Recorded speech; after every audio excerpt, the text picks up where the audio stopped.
God who taught us to work. நம்முடைய தேவனாகிய கர்த்தரே நமக்கு உழைக்க கற்றுக் கொடுத்திருக்கிறார். இதுதான் முதல் காரியம், உழைப்பதற்கு கற்றுக் கொடுத்திருக்கிறார். பரிசுத்த வேதாகமத்தில் ஆதாரம் இருக்கிறதா என்றால் இருக்கிறது.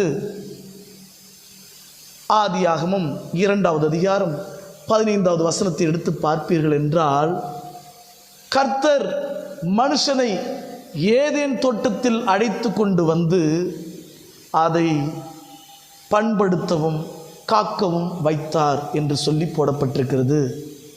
கர்த்தர் மனுஷனை ஏதேன் தோட்டத்தில் அழைத்து கொண்டு வந்து அதை பண்படுத்தவும் காக்கவும் வைத்தார். சுருக்கமாக சொல்ல வேண்டும் என்றால், அவனுக்கு வேலை என்பதை என்ன என்று சொல்லிக் கொடுத்தார். உழைப்பு என்பது என்னவென்று சொல்லிக் கொடுத்து அவனுக்கு உழைக்க கற்றுக் கொடுத்தார்.